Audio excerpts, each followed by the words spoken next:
Today could be the title decider for World SBK 21, and after seeing Toprak's pace in yesterday's practice sessions, the Turkish rider is ready to claim his crown.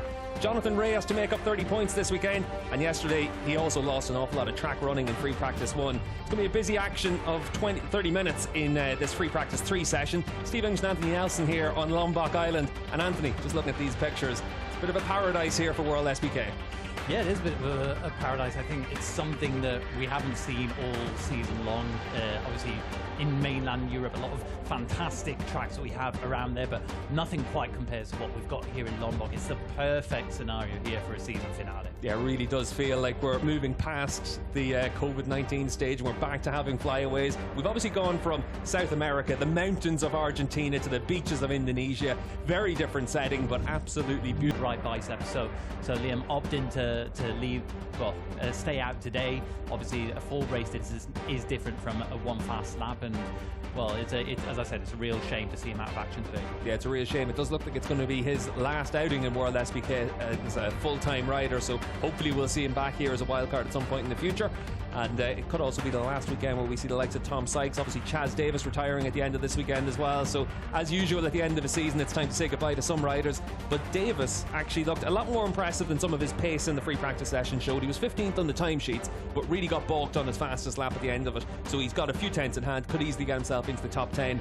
Could be in the mix for some decent points-paying finishes over the weekend. Yeah, I think the big thing yesterday was there were so many riders, especially in FP2, who were just within 1.2 seconds, 1.3 seconds of the fastest lap time from Toprak Razgatlioglu. So there's going to be big margin for improvement here in FP3, and a lot of those riders, you know, they're still learning the track, still getting experience, so perhaps haven't shown their full potential here. So it's going to be very interesting to see how these riders can do in this FP3 conditions, because it is probably the hottest FP3 we've had all year long, perhaps the most similar to what we'll actually have to race conditions all year long. Yeah, so I came into the track a couple of hours ago and I got out of the hotel and thought, you know what, it's actually quite pleasant, and got into the car, drove for 10 minutes, got out of the car, and suddenly it wasn't pleasant at all. It does heat up very quickly here in Indonesia. The action's going to heat up very quickly as well. We've got 15 seconds before pit lane opens. You can see Jonathan Ray down in the pit box. Unfortunately for Ray, he spent a lot of time in the pit box yesterday.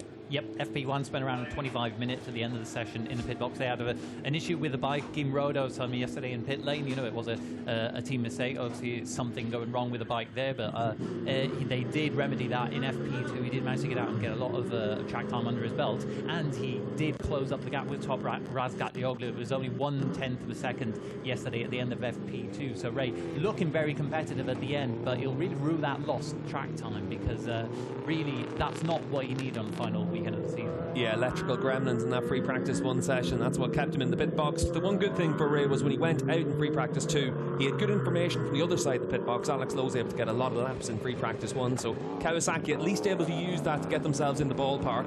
And then once Ray went out in free practice 2, he was immediately able to set some fast lap times. And Anthony, it's always interesting when we come to a new circuit, how quickly riders adapt to it, how quickly they learn the track. These are the best riders in the world, and within 4 or 5 laps they were all able to understand exactly what they had to do around this track. They were all able to get themselves down to pace pretty quickly. Yeah, it just shows the level of talent that we have in World Superbike right now, where they've been able to be so impressive in the first session here in Mandalika circuit. Of course, they haven't been able to see any other racing action here. We saw a lot of the riders yesterday keeping a keen eye on Supersport FP1 just to get a bit of an idea of the lines that there might be around this Lombok circuit. But again, a lot of the riders really hit the ground running yesterday. One of them perhaps more than any of the others. I'll be honest, I actually had an onboard lap from Frank, our TV director. He did a lap on a scooter, and there was actually a lot of riders asking for that onboard lap as well. Frank just, they did speed it up a little bit whenever they were watching it back, but it did help a lot of riders get themselves up to. One of the key things that he found, one of the benefits that he's found from doing a lot of testing and training at Keenan Sofoglu's track on 300s and even go-karts, is that when they arrive at that track after not being there for a week, it's very dusty. The sand will kick in, and you have to ride very aggressively on the first stage, try and clear the track as much as possible, clean it up. And he said that this was actually a big benefit yesterday as well. Yeah, exactly what you mentioned there, Steve, as well.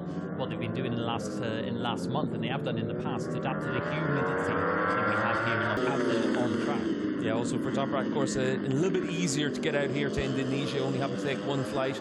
and he's been able to adapt very well to the conditions out here. Some of the other riders, not so much. We've seen Michael van der Mark, one of quite a few riders that have had a bit of a dodgy stomach over the course of the weekend. Van der Mark for a couple of days, low on energy, so hopefully today he's back to full fitness. Yeah, exactly. And regardless of those issues from Michael van der Mark, he did finish 9th on the timesheets yesterday in FP2. So clearly a step forward made for him last year. Particularly in Argentina, we saw a big step forward from him. He's got beside